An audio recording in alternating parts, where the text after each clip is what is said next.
Hello everyone, welcome back to CBSE Yoddha. हम लोग class 12 की ज्योग्राफी बुक पढ़ रहे हैं, fundamentals of human geography.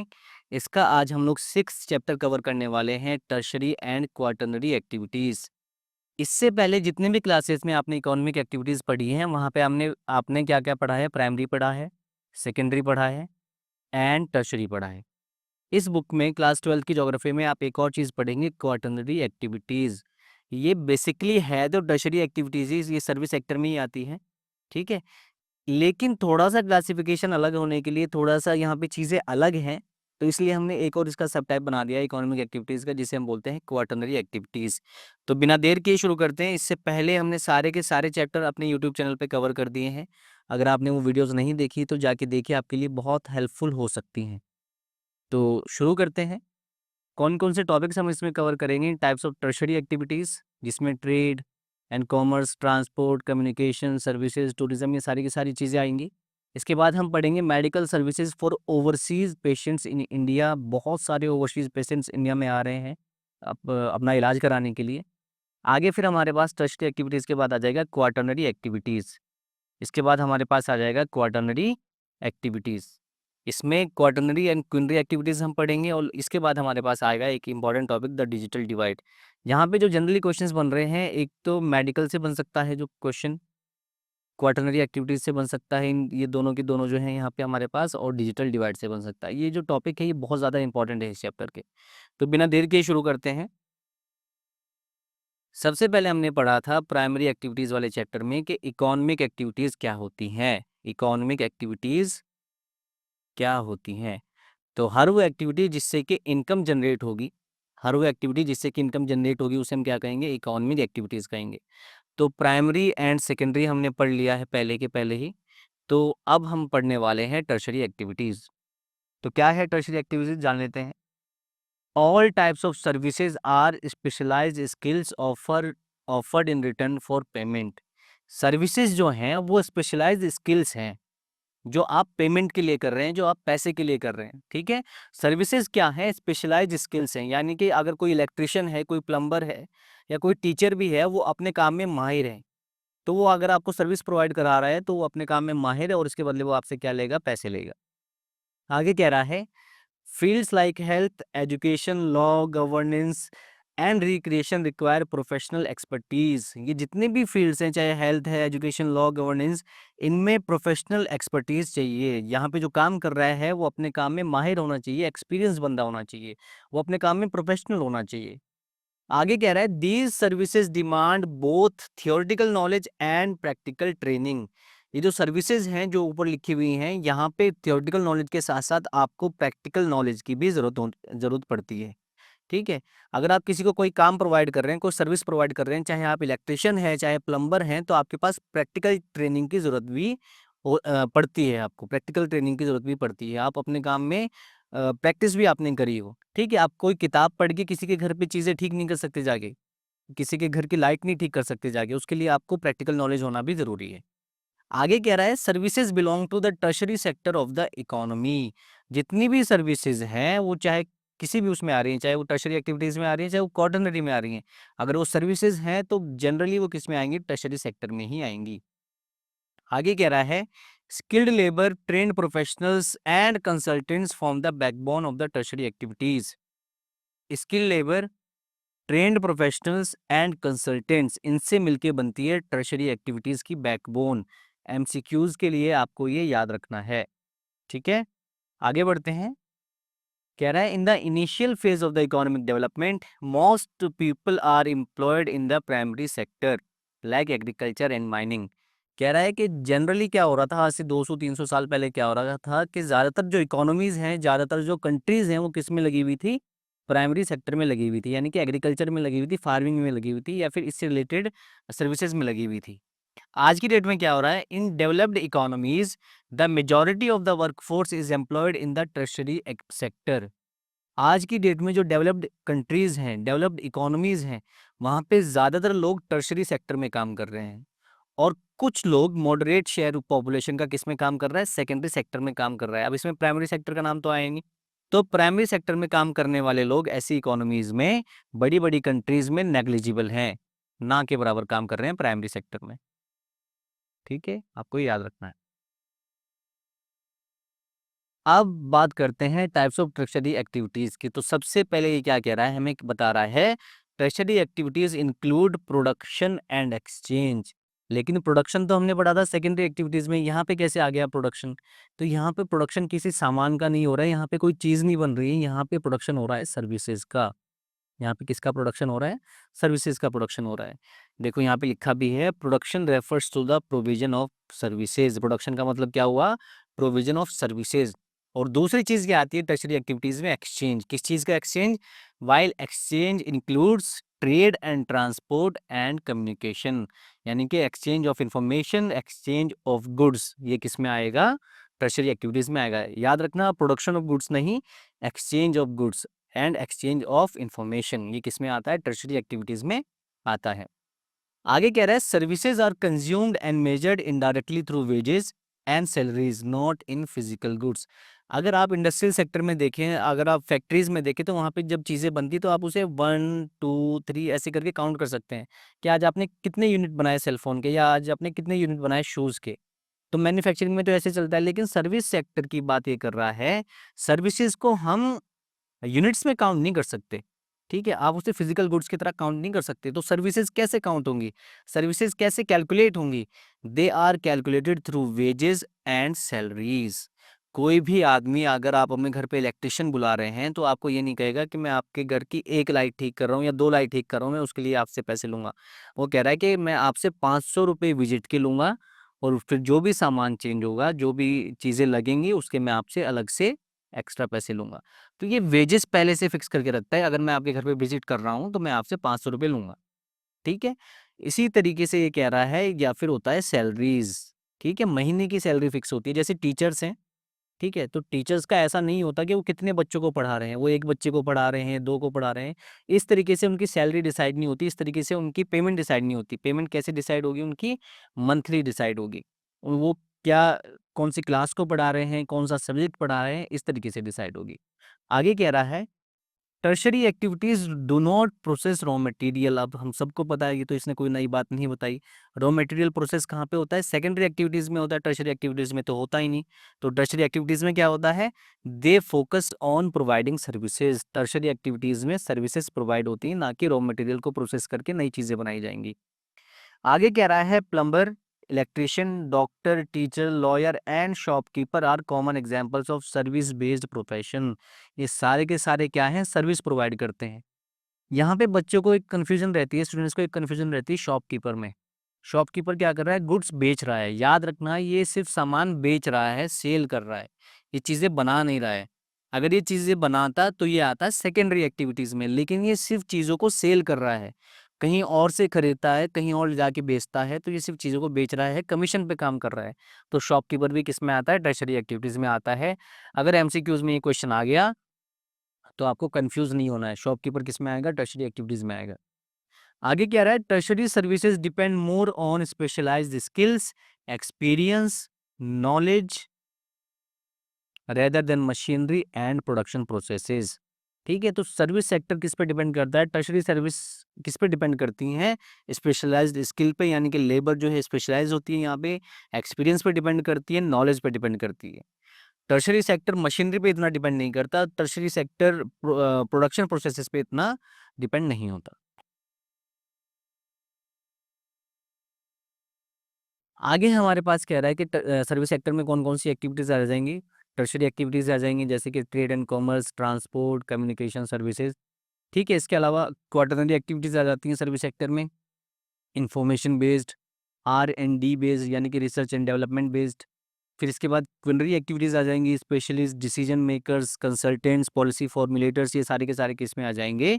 Quinary activities में आ जाएँगे। तो एक-एक करके इन्हें हम पढ़ेंगे। सबसे पहले हमारे पास आ जाएगा ट्रेड एंड कॉमर्स। सबसे पहले टाइप्स ऑफ टर्शरी एक्टिविटीज़ में हमारे पास क्या है? ट्रेड एंड कॉमर्स है। ये क्या होता है देख लेते हैं। ट्रेड का मतलब होता है चीज़ों को खरीदना और चीज़ों को बेचना।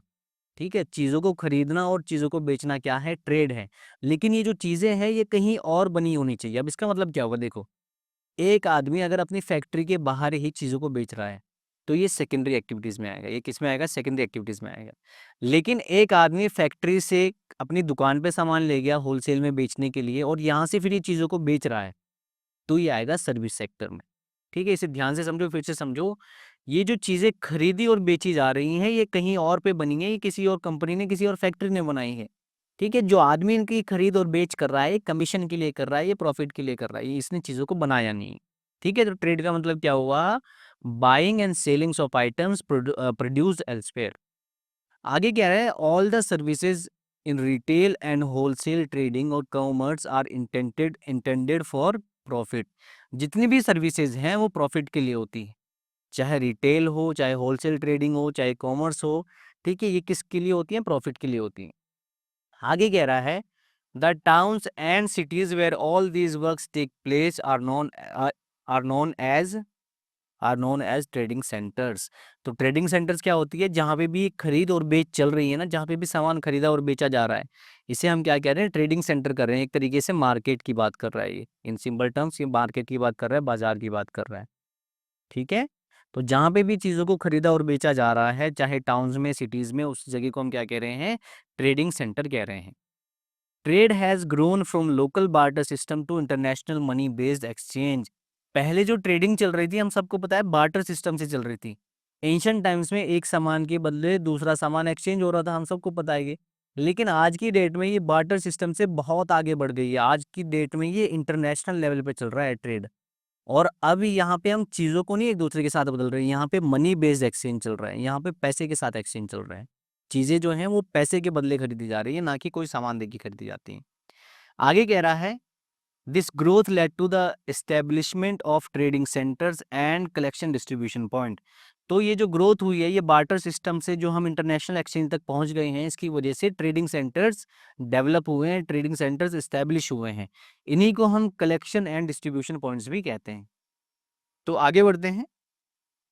तो अभी जो ट्रेडिंग सेंटर्स हैं, इनके बारे में एक एक करके पढ़ते हैं। सबसे पहले आता है रूरल मार्केटिंग या फिर trading centre. Rural rural centre यानी कि बाजार, ग्रामीण बाजार की बात कर रहा है, गांव के लेवल पे जो बाजार है उसकी बात कर रहा है। तो देखो क्या हो रहा है, they provide goods and services to the nearby rural area. जो आसपास के गांव हैं उन्हें गुड्स प्रोवाइड करेंगे, उन्हें सर्विसेज प्रोवाइड करेंगे, ये रूरल मार्केट्स।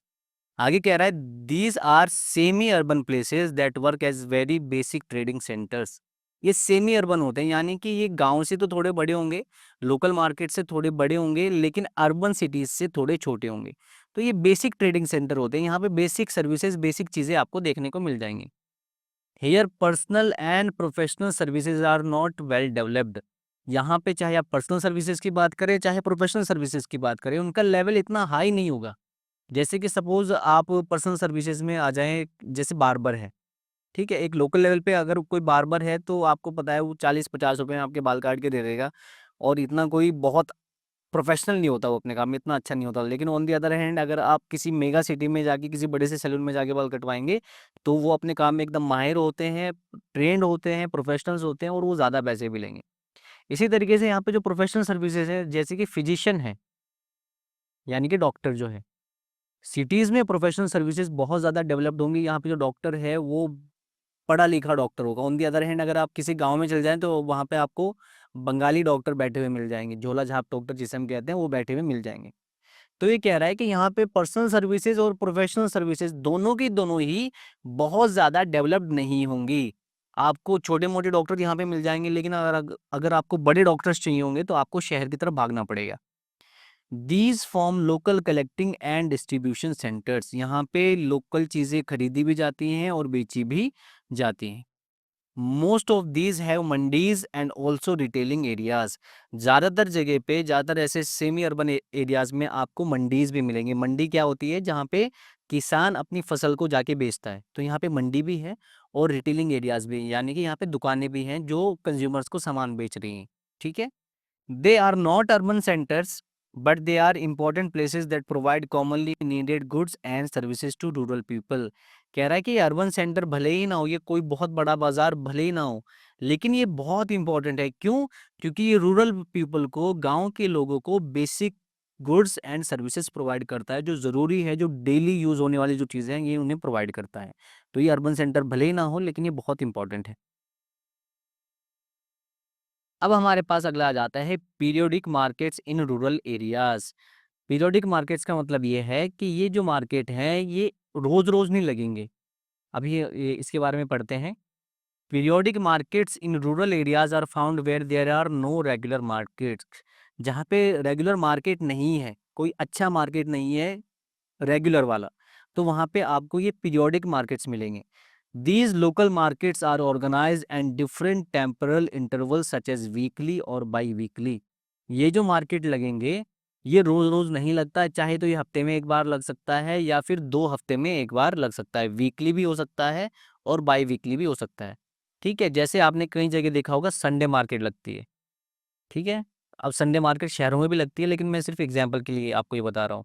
ठीक है, मैं उत्तराखंड से बिलोंग करता हूँ। उत्तराखंड में देहरादून में पीठ बाजार लगते हैं और ये हफ्ते में एक बार लगते हैं। ठीक है, मंडे को कहीं और लगेगा, ट्यूसडे को कहीं और लगेगा, वेंसडे को कहीं और लगेगा, लगेंगे पूरे हफ्ते लेकिन अलग अलग जगह पे लगेंगे। आगे कह रहा है these markets are held on specified dates and move from one place to another. वही मैं अभी आपको बता रहा था कि ये रेगुलर तो नहीं लगेंगे। ठीक है, रोज एक ही जगह नहीं लगेंगे, अलग अलग जगह पे लगेंगे। लगते तो पूरे हफ्ते हैं लेकिन एक ही जगह ना लग करके अलग अलग जगह पे लगेंगे। The shopkeepers thus remain busy on all the days while a large area is served by them। ठीक है, यहाँ पे ये जो आदमी हैं ये रेगुलरली बिजी रहते हैं, सारे दिन बिजी रहेंगे। क्यों? क्योंकि मंडे से संडे तक, Monday to Sunday, Monday to Saturday नहीं कह रहा है, मंडे टू संडे ये मार्केट्स रेगुलर लगते हैं लेकिन अलग अलग जगह पे लगते हैं। तो इस तरीके से हम इन्हें कहते हैं पीरियोडिक मार्केट। अगर एक जगह की बात करेंगे तो ये रोज नहीं लगेगा, हर संडे टू संडे लगेगा या सैटरडे टू सैटरडे लगेगी। ठीक है, अब हमारे पास आ जाते हैं अर्बन मार्केटिंग सेंटर्स यानी कि बड़े बाजार। इन सिंपल टर्म्स, अब बड़े बाजारों में आपको क्या क्या चीज़ें मिलेंगी देख लेते हैं। They provide ordinary as well as specialise goods and services. ठीक है, यहाँ पे आपको छोटी से छोटी चीज़ से लेके बड़े से बड़े गुड्स एंड सर्विसेज आपको मिल जाएंगे। Urban centers provide manufactured goods and have special markets like those for jobs, housing, and finished or semi-finished products। ठीक है, अर्बन मार्केट्स में, अर्बन बाजार में, बड़े बाजारों में आपको मैन्युफैक्चर्ड गुड्स भी मिल जाएंगे, स्पेशल मार्केट भी मिल जाएंगे जहाँ पे लोगों को जॉब्स, हाउसिंग, फिनिश और सेमी फिनिश प्रोडक्ट्स भी सारी की सारी चीज़ें मिल जाएंगी। शहरों में आपको जॉब्स भी मिल जाती हैं बहुत इजीली मार्केट्स में। ठीक है, हाउसिंग मार्केट्स भी आपको देखने को मिलेंगी। गाँव में नहीं आपको लोग घर बेचते हुए मिलेंगे। ठीक है, घर बेचते हुए लोग आपको कहाँ पे मिलेंगे? बड़े-बड़े मार्केट्स में मिलेंगे, बड़े-बड़े शहरों में मिलेंगे। गाँव में तो लोग क्या करते हैं अपनी ज़मीनों पे घर बना के रहते हैं, लेकिन शहरों में लोग क्या करते हैं घर ढूँढते हैं। ठीक है, आगे कह रहा है services of educational institutions and professionals such as teachers, lawyers, consultants, physicians, dentist, veterinary doctors are available. ठीक है, अगर वेट की हम बात करें, जानवरों के डॉक्टर की हम बात करें तो गांव में ना के बराबर होता है, बहुत कम गांव में, अगर मिल गया तो एक आध गांव में मिलेगा। लेकिन शहरों में, बड़े बड़े शहरों में, बड़े मार्केट्स में, ठीक है, बड़े मार्केट्स में आपको हर जगह मिलेंगे। ऐसे बड़े जो डॉक्टर्स हैं जैसे न्यूरो सर्जन्स हो गए, न्यूरो फिजिशियंस होंगे, ये आपको गांव में नहीं मिलेंगे। इसके लिए आपको कहाँ भागना पड़ेगा? अर्बन मार्केट्स की तरफ भागना पड़ेगा। तो ये कह रहा है कि यहाँ पे जो प्रोफेशनल सर्विसेज हैं ये भी अवेलेबल होती हैं।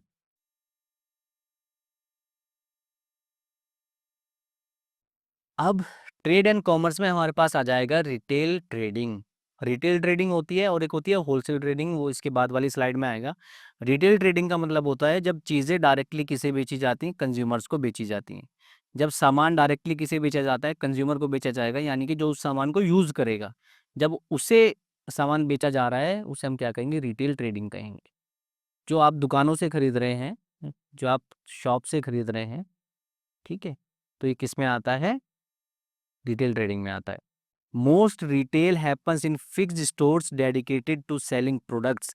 रिटेल ट्रेडिंग आपको कहाँ पे मिलेगी? फिक्स्ड स्टोर्स में मिलेगी, मतलब दुकानों में ही मिलेगी। Non store retail includes many methods, examples are street vendors, hand carts, online shopping, vending machines and door to door sales. अभी जो रिटेल ट्रेडिंग जो चल रही है, ऐसा नहीं कि सिर्फ दुकानों में ही हो रही है। ठीक है, कई बार लोग सड़कों पे ठेले लगा के भी चीज़ें बेचते हुए आपको नजर आ जाएंगे। ठीक है, हैंड कार्ट का मतलब भी वही हो गया जब लोग ठेले पे सामान बेचने निकल पड़ते हैं। ऑनलाइन शॉपिंग आ गई, जैसे अमेज़न है, फ्लिपकार्ट है, ठीक है? तो ये सारे के सारे क्या हो जाएगी? ऑनलाइन शॉपिंग हो जाएगी, क्योंकि यहाँ से भी कंज्यूमर्स खरीद रहे हैं डायरेक्टली। इसके बाद वेंडिंग मशीन आ जाती है। वेंडिंग मशीन आपने देखा होगा कई बार बड़े बड़े मार्केट्स में, बड़े बड़े शहरों में क्या होता है, इधर साइड में एक मशीन जैसी लगी होती है, इसमें सामान रखा हुआ होता है। आप इसमें पैसे डालेंगे या अपना कार्ड स्वाइप करेंगे, डेबिट कार्ड, क्रेडिट कार्ड, और यहाँ से आपको सामान निकल के नीचे आ जाएगा जो आप यूज़ कर लेंगे। यहाँ पे कोई दुकानदार नहीं खड़ा रहेगा। इसके बाद डोर टू डोर सेल। कई बार आपने देखा होगा आपके घर पे भी सामान बेचने के लिए लोग आते हैं, तो वो होलसेल वाला नहीं है, वो रिटेल ट्रेडर ही है, ठीक है, जो जो कंज्यूमर्स को डायरेक्ट सामान बेच रहा है। इसके बाद हमारे पास आ जाएगी होलसेल ट्रेडिंग। सबसे पहले आप एक सप्लाई चेन समझो। फैक्ट्रीज से जो सामान खरीदेगा वो खरीदेगा होलसेल, ठीक है। ये जो होलसेल वाला जो बंदा यहाँ पे बैठा है, ये फैक्ट्रीज से सामान खरीदेगा, और होलसेल वाले से सामान खरीदेगा दुकानदार, और दुकानदार से सामान खरीदेगा ग्राहक यानी कि कंज्यूमर। फिर से समझो, फैक्ट्रीज से जो सामान बना वो खरीदा होलसेल वाले ने, होलसेल वालों से सामान खरीदेगा कौन, दुकानदार खरीदेगा, और दुकानदार से सामान खरीदते हैं कंज्यूमर्स, ठीक है। तो ये एक तरीके से मीडिएटर है, ये एक तरीके से क्या है, मीडिएटर है, बिचौला है, जो होलसेल पे होलसेल रेट पे क्या करेगा, चीज़ों को बेचता है। मतलब ये एक तरीके से मीडिएटर है, ये कमीशन पे काम कर रहा है, बस इस तरीके से। और एक और चीज़ आपको याद रखनी है, यहाँ पे जो रिटेल वाला जो आदमी बैठा है, ये जो दुकानदार आदमी बैठा है, ये क्या करेगा, इसे आधे पैसे दे के सारा सामान खरीद लेगा, और जब इसका सारा सामान बिक जाएगा तो बाकी की पेमेंट इसे कर देगा। तो इस तरीके से ये जो काम चल रहा है, ये क्रेडिट पे भी चलता है। अभी एक पॉइंट हमारे पास आएगा, इसलिए मैंने आपको पहले ही समझा दिया, ठीक है। ये उधारी पे सामान बेच के रखता है, ये जो होलसेल वाला है, ये उधारी पे सामान दे के रखता है इस दुकानदार को। जब इसका वो पूरा सामान बिक जाएगा तो ये इसकी पूरी पेमेंट कर देगा। तो इस तरीके से काम चलता है, ठीक है। तो एक एक करके सारे पॉइंट समझते हैं। क्या कह रहा है, wholesale trading means bulk business. Bulk का मतलब बड़े लेवल पे जब बिजनेस हो रहा है, चीजें एक आध नहीं बेची जा रही हैं, बहुत बड़े लेवल पे चीजें खरीदी और बेची जा रही हैं। So it means bulk business done through many intermediary merchants and supply houses. तो ये जो बीच में जो लोग बैठे हुए हैं, ये जो बीच में मर्चेंट्स बैठे हुए हैं, इन्हें हम क्या कहते हैं, होलसेलर कहते हैं। तो होलसेल क्या हो गया, होलसेल ट्रेडिंग क्या हो गया, एक बल्क बिजनेस हो गया, जो कि बिचौलिए करते हैं, जो इंटरमीडियरी मर्चेंट्स करते हैं। आगे कह रहा है most retail stores get their supplies from intermediaries. ठीक है, ये जो दुकानदार लोग हैं, ये जो रिटेल स्टोर हैं, ये अपना सामान फैक्ट्री से नहीं खरीदते, ये अपना सामान कहाँ से खरीदते हैं, ये होलसेलर से खरीदते हैं। Wholesalers often provide credit to retailers, so retailers run mostly on the wholesalers capital. ये क्या कह रहा है कि जो होलसेल वाला जो बंदा है, ये इसे उधारी पे सामान दे के रखता है, और इसे कहता है कि भाई साहब जब आप ये सारा सामान बिक जाएगा तो आप मेरी पेमेंट कर देना। तो इस तरीके से चलता रहता है। तो ये जो रिटेलर हैं, ये किस पे काम कर रहे हैं, होलसेलर के कैपिटल पे काम कर रहे हैं, होलसेलर के पैसे से, होलसेलर के उधारी से काम कर रहे हैं। Some big stores like chain stores buy directly from manufacturers. कुछ स्टोर ऐसे होते हैं, जैसे कि हमारे पास वी मार्ट है, विशाल मेगा मार्ट है, ठीक है। इस तरीके से ये लोग क्या करते हैं, डायरेक्टली फैक्ट्री से सामान खरीदेंगे, होलसेलर से सामान नहीं खरीदेंगे। कुछ रिटेल स्टोर्स ऐसे हैं, कुछ रिटेल स्टोर्स ऐसे हैं जो डायरेक्टली किससे खरीदते हैं, फैक्ट्री से खरीदते हैं। जैसे कि चेन स्टोर्स हो गए, जैसे हमारे पास वी मार्ट हो गया, डी मार्ट हो गया, ये सारे के सारे क्या है, चेन स्टोर्स हैं। स्टोर्स के बारे में कुछ और चीज़ें हमें बताई जा रही हैं। सबसे पहले आता है कंज्यूमर कोऑपरेटिव्स। अब ये क्या है, they were the first of the large scale innovations in retailing. तो पहली बार जो बड़े बड़े स्टोर सामने आए थे, वो थे कंज्यूमर कोऑपरेटिव्स। उसके बाद ये ट्रेंड में शुरू हो गया है ना। पहले क्या था, आप दुकान पे जाएंगे, जो चीज़ आप मांगेंगे दुकानदार आपको दे देगा, बेच देगा। लेकिन अब आप क्या करते हैं, बड़े बड़े मॉल्स में जाते हैं, बड़े बड़े मॉल्स में जाएंगे और अपनी मर्जी से अपनी जो चीज़ें हैं वहाँ की एक्सप्लोर करेंगे, जो आपको पसंद आएगा खरीद के आप डायरेक्ट उसका बिल बनवा लेंगे, ठीक है। तो सबसे पहला ऐसा जो काम शुरू हुआ, सबसे पहला ऐसा जो इनोवेशन हुआ, उसे हम कहते हैं कंज्यूमर कोऑपरेटिव। सबसे पहले ये शुरू हुआ था, एक बहुत बड़ा लार्ज स्केल इनोवेशन जो हुई थी रिटेलिंग में। फिर इसके बाद आ जाते हैं हमारे पास डिपार्टमेंटल स्टोर्स, ठीक है। कुछ स्टोर ऐसे होते हैं जहाँ पे सारा का सारा सामान आपको मिलेगा, चाहे वो इलेक्ट्रिक है, चाहे वो कंज्यूमर गुड्स हैं, चाहे वो टेक्सटाइल्स हैं, चाहे वो कुछ भी है। अलग-अलग डिपार्टमेंट बने हुए होंगे, और अलग-अलग डिपार्टमेंट का अलग-अलग डिपार्टमेंट हेड होगा, जो उसकी रिस्पॉन्सिबिलिटी संभालेगा उस पर्टिकुलर डिपार्टमेंट की। तो यही यहाँ पे लिखा है, departmental stores give each department head the responsibility to buy and sell items in their department. हर एक डिपार्टमेंट का एक हेड होगा, जो चीज़ें को खरीदेगा और चीज़ों को बेचेगा। ये रिस्पॉन्सिबिलिटी पूरी तरीके से उसकी होगी। आगे कह रहा है chain stores. Chain stores buy goods in large amount at low cost and sometimes get them made their own way। ये जो बड़े-बड़े चेन स्टोर है, जैसे हमारे पास विशाल मेगा मार्ट हो गया, ठीक है, तो ये लार्ज अमाउंट में चीज़ें बनवाएंगे या लार्ज अमाउंट में जो चीज़ें खरीदेंगे वो बहुत कम दाम पे खरीदेंगे। जितनी ज़्यादा क्वांटिटी बढ़ती जाएगी उतना ही सामान सस्ता होता जाएगा होलसेलर्स के लिए। ठीक है, उसके बाद ये कह रहा है कि कई बार ये चीज़ों को अपने हिसाब से भी बनवाते हैं। अभी हमने क्या पढ़ा था कि कुछ रिटेल स्टोर ऐसे होते हैं जो डायरेक्टली किससे खरीदते हैं? फैक्ट्री से खरीदते हैं। कुछ रिटेल स्टोर ऐसे हैं जो डायरेक्टली फैक्ट्री से खरीदते हैं, इसमें जो बीच में जो होलसेलर है वो नहीं आएगा। ठीक है? तो ये कम दाम पे चीज़ें खरीदेंगे, लार्ज अमाउंट और बड़ी क्वांटिटी में चीज़ें खरीदेंगे और अपने तरीके से उन चीज़ों को बनाते भी हैं कई बार। आगे कह रहा है they hire experts and test ideas in one store before using them in all their stores. तो ये एक्सपर्ट्स को हायर करेंगे और कई बार ये नए नए आइडियाज़ को सबसे पहले क्या करते हैं, एक स्टोर में उस आइडिया को ट्राई करेंगे और देखेगा कि हाँ भाई ये आइडिया यहाँ पे काम कर गया, तो बाकी स्टोर में भी ये उस आइडिया को इम्प्लीमेंट कर देंगे। अब हमारे पास टाइप्स ऑफ टर्शरी एक्टिविटीज में आ जाता है ट्रांसपोर्ट। ट्रेड एंड कॉमर्स हमने पढ़ लिया, अब आ जाएगा हमारे पास ट्रांसपोर्ट। ट्रांसपोर्ट का अलग से हमारे पास एक चैप्टर आएगा, इसके बाद वाला जो चैप्टर है वहाँ पे हम बहुत अच्छे से पढ़ेंगे। फिलहाल के लिए एक बेसिक ओवरव्यू इस चैप्टर में दिया हुआ है, क्योंकि ये भी टर्शरी सेक्टर में आता है, सर्विस सेक्टर में आता है, तो यहाँ पे भी हमें इसे पढ़ना पड़ेगा। कह रहा है it carries material and people from one place to another. तो यहाँ पे कि ट्रांसपोर्ट का मेजरली काम क्या होता है, ये मटेरियल को यानी कि चीज़ों को और लोगों को एक जगह से दूसरी जगह पहुँचाएगा। Transport helps fulfil the basic human need to move. ठीक है, लोगों को हमेशा एक जगह से दूसरी जगह कोई ना कोई काम पड़ता ही रहता है, तो ये इनकी बेसिक नीड है। तो ट्रांसपोर्ट ये उनकी बेसिक नीड को फुलफिल कर रहा है, पूरा कर रहा है। It supports production, distribution and consumption by making the movement of goods faster and more efficient। ठीक है, चीज़ों का प्रोडक्शन, डिस्ट्रीब्यूशन एंड कंजप्शन जो है ट्रांसपोर्ट उसे सपोर्ट करता है। और कैसे सपोर्ट करता है? ये चीज़ों को मूव करने में हेल्प करता है, सामान एक जगह से दूसरी जगह ले जाने में हेल्प करता है। जैसे रॉ मटेरियल है, रॉ मटेरियल को फैक्ट्री तक लेके जाएगा, फैक्ट्री से चीज़ों को कहाँ तक लेके जाएगा? मार्केट तक लेके जाएगा। तो अगर ट्रांसपोर्ट अच्छा ना हो तो ये चीज़ें थोड़ी-सी कॉम्प्लिकेटेड हो जाएँगी, थोड़ी-सी टफ हो जाएँगी। तो ये क्या कर रहा है? सपोर्ट करता है इन सारे के सारे एक्टिविटीज़ को। आगे कह रहा है transport distance can be measured as kilometre distance, time distance and cost distance. इससे देखो ये कोई भी ट्रांसपोर्ट है, ट्रांसपोर्ट को कैलकुलेट करने के 3 तरीके हैं। सबसे पहले आता है किलोमीटर डिस्टेंस। जो चीज़ एक जगह से दूसरी जगह जा रही है, तो ये जो बीच का डिस्टेंस है ये कितना है? किलोमीटर में कितना है? ठीक है? ए से बी अगर कोई चीज़ जा रही है, तो किलोमीटर में ये डिस्टेंस कितना है? इसे हम कहते हैं किलोमीटर डिस्टेंस या फिर एक्चुअल डिस्टेंस। इसके बाद आ जाता है कि ए से बी तक टाइम कितना लगा। ठीक है, ये भी एक तरीका है ट्रांसपोर्ट को मेजर करने का, ट्रांसपोर्ट को कैलकुलेट करने का, कि भाई अगर मैं यहाँ से लखनऊ सामान भेज रहा हूँ तो उसे टाइम कितना लगेगा, मैं उससे किलोमीटर नहीं पूछ रहा। ठीक है, जनरली आप अगर अपने किसी दोस्त के पास कोई सामान भेज रहे हैं या आपको किसी दूसरी सिटी में कोई सामान भेजना है, तो आप उससे ये नहीं पूछेंगे कि भाई जी कितने किलोमीटर है। आप उससे पूछेंगे कि भाई टाइम कितना लगेगा, मुझे लखनऊ कोई सामान भेजना है तो उसमें टाइम कितना लगेगा। और तीसरी चीज़ जो होती है वो होती है कॉस्ट डिस्टेंस। ए से बी वो जो सामान जा रहा है, उसकी कॉस्ट कितनी आएगी, उसका पैसा कितना लगेगा। तो ये जो तीनों चीज़ें हैं, खासकर ये जो टाइम एंड कॉस्ट है, ये जो दोनों चीज़ें हैं, ये बहुत इंपॉर्टेंट है ट्रांसपोर्ट का मोड डिसाइड करने में। आप बाय एयर वो सामान भेजेंगे, बाय लैंड वो सामान भेजेंगे या फिर बाय वाटर वो सामान भेजेंगे, ये डिपेंड करता है टाइम एंड कॉस्ट पे।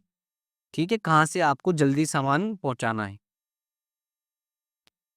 आगे कह रहा है डिस्टेंस इन टाइम और कॉस्ट डिसाइड ट्रांसपोर्ट मोड। ठीक है, कितना पैसा लगेगा, कितना टाइम लगेगा, इन दोनों चीज़ों को कैलकुलेट करके ही हम डिसाइड करेंगे कि कैसे आपको सामान भेजना है। वो आपको बाय एयर भेजना है, बाय लैंड भेजना है, कैसे करके भेजना है।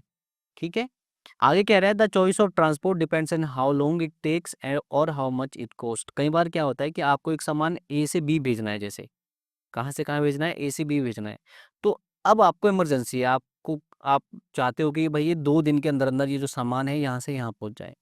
तो आपको फिर पैसा नहीं मैटर करता है, फिर क्या मैटर करता है कि भई ये सामान बहुत ज़रूरी है पहुँचाना, जितना भी पैसा लग जाए। एक चीज़ होती है कि भई ए से बी पहुँचाने में वो जो सामान है वो इतना इम्पोर्टेंट नहीं है, वो चाहे आज पहुँचे या फिर वो 1 महीने बाद पहुँचे। ठीक है? आपको फ़र्क नहीं पड़ता। तो आप कहेंगे कि कोई बात नहीं, बस ये सामान पहुँच जाए। मुझे मतलब नहीं है कि आज पहुँचे या कल पहुँचे, बस पहुँच जाए। तो इसमें आप पैसे को नहीं देख रहे हैं, आप देख रहे हैं टाइम को देख रहे हैं कि भई कितना टाइम लग जाएगा, ठीक है?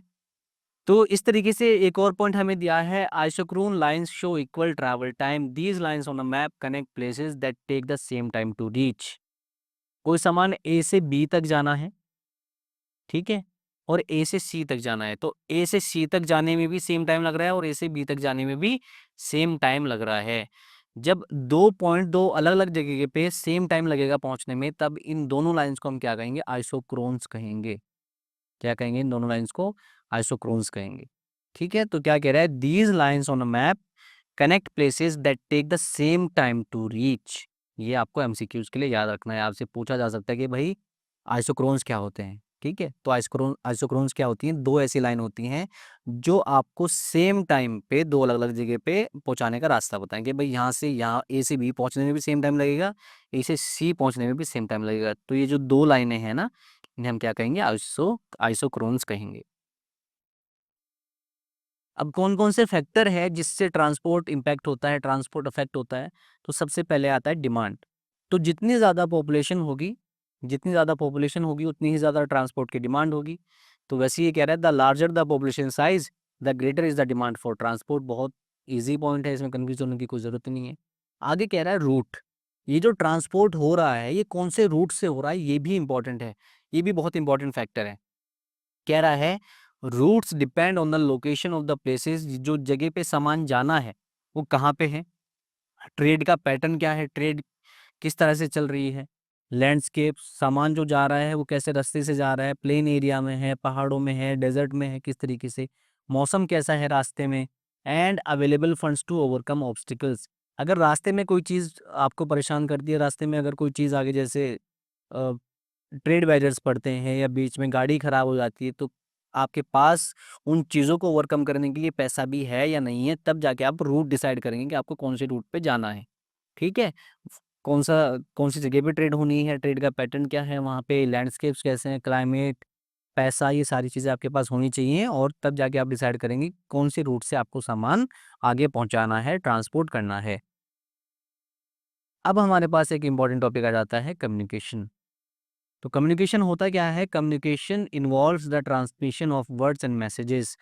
चीज़ों को या वर्ड्स को एंड मैसेजेस को एक जगह से दूसरी जगह पहुंचाना ही क्या है? कम्युनिकेशन है। ठीक है, शेयरिंग ऑफ इंफॉर्मेशन ही क्या है? कम्युनिकेशन है। आगे कह रहा है writing preserved messages and made communication depend on transport. देखो बहुत इंपॉर्टेंट इसने एक पॉइंट बताया, ये जो राइटिंग है, ये जो चीज़ें लिखी हैं, ये जो राइटिंग है ये इन्वेंट क्यों हुई? क्यों लोगों ने लिखना शुरू किया? क्योंकि लोगों के पास इन्फॉर्मेशन इतनी ज़्यादा हो रही थी कि वो उसे याद नहीं रख पा रहे थे। तो उन्होंने इन्फॉर्मेशन को सेव करने के लिए, इन्फॉर्मेशन को स्टोर करने के लिए क्या आइडिया शुरू किया? उन्होंने उसे लिखना शुरू कर दिया। ठीक है? तो इसी तरीके से आइडियाज़, मैसेज, ये सारे के सारे हम लिख के एक जगह से दूसरी जगह ट्रांसपोर्ट करते हैं, एक जगह से दूसरी जगह भेजते हैं। तो इस तरीके से जो कम्युनिकेशन है, वो किस पे डिपेंड हो गया? ट्रांसपोर्ट पे हो गया। ठीक है? आप चीज़ें लिख के एक जगह से दूसरी जगह भेजते हैं, मैसेजेस के थ्रू भेजते हैं, मेल के थ्रू भेजते हैं, तो कहीं न कहीं किस पे डिपेंडेंट होती हैं? ट्रांसपोर्ट पे डिपेंडेंट होती हैं। तो messages were carried by hand. ठीक है, लोग हाथों से एक जगह से दूसरे के लेटर लेके जाएंगे, बाय एनिमल्स भेजेंगे, by boat, road, rail and air भेजेंगे। Hence transport is called a line of communication.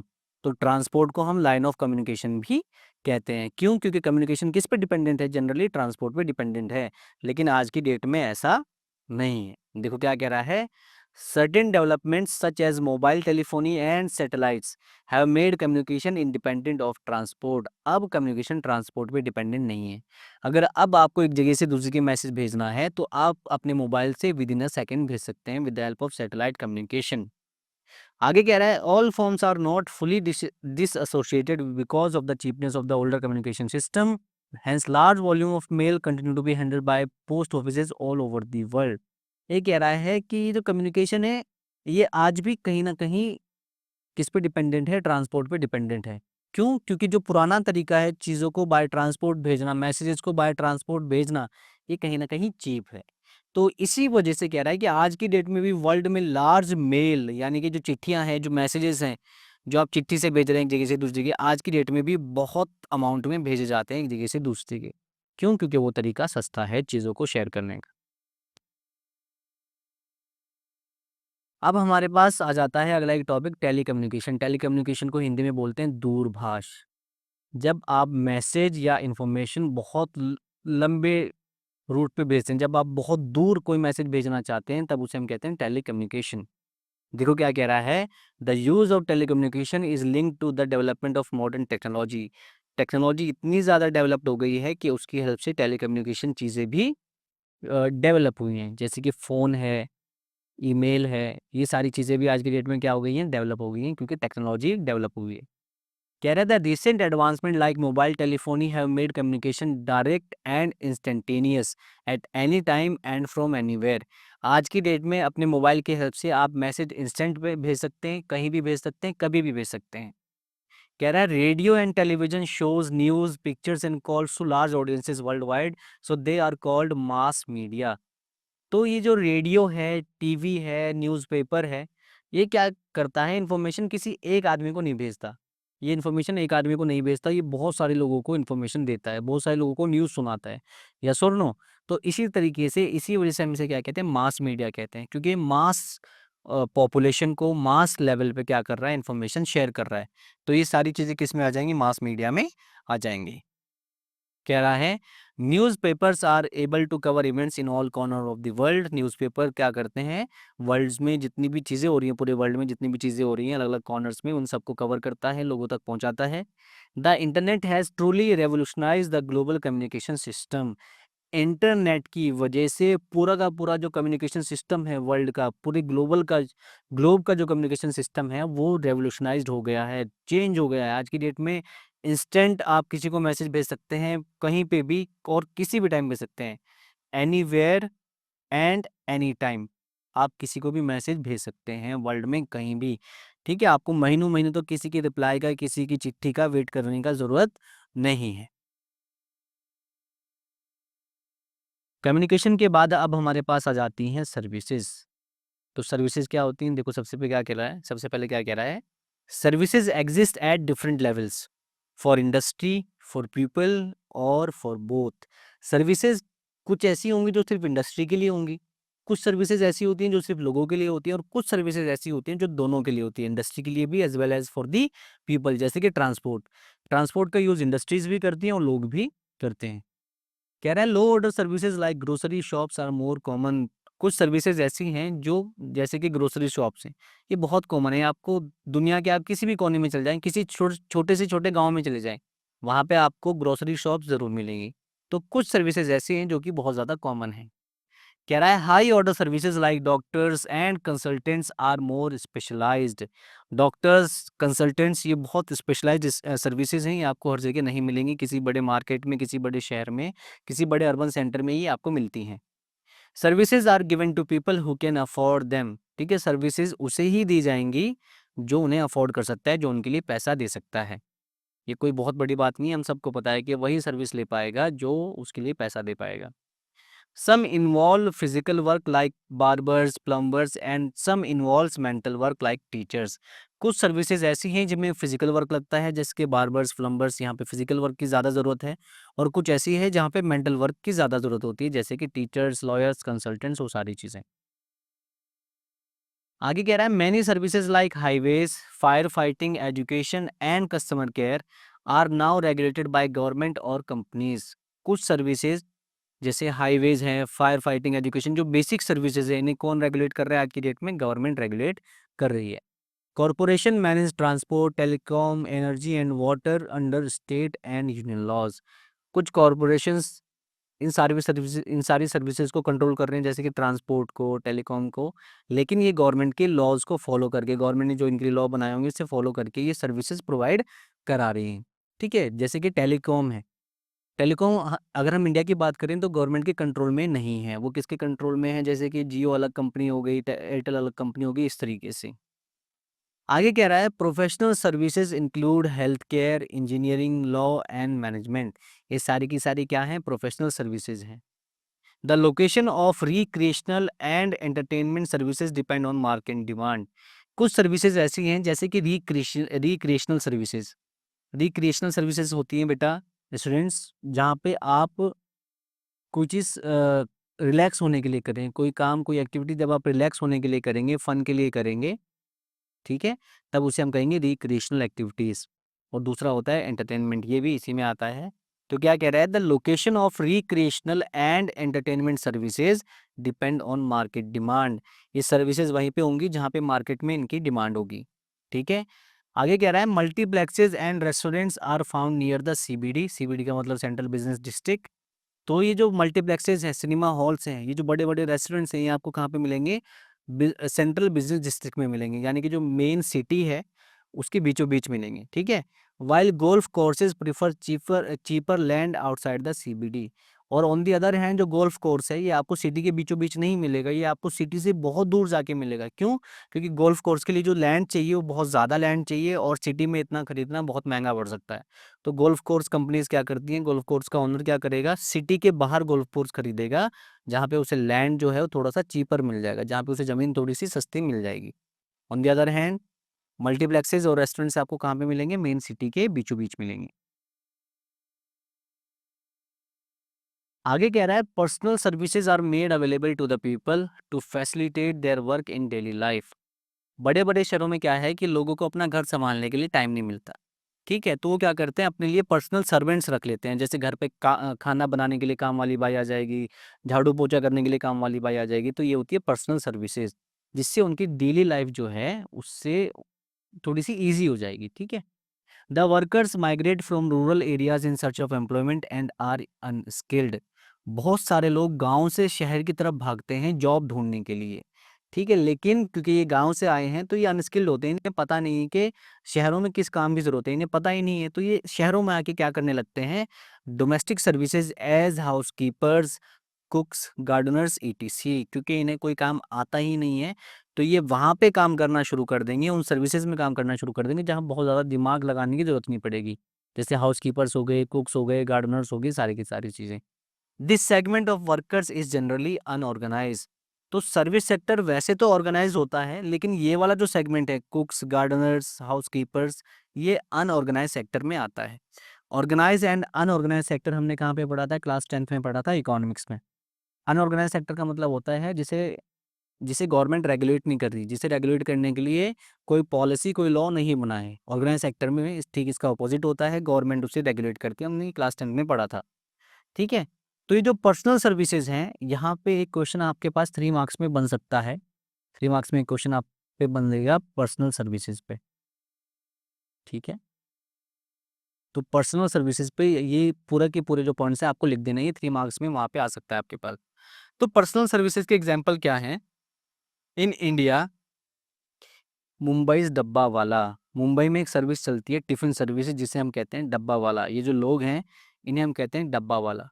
ठीक है, क्योंकि मुंबई में लोगों को इतना भी टाइम नहीं है कि वो अपने लिए सुबह ब्रेकफास्ट बनाने के बाद, सुबह लंच बनाने के बाद अपने काम पे निकल जाए। तो वहाँ पे वो क्या करके रखते हैं, डब्बा सर्विसेज लगा के रखते हैं।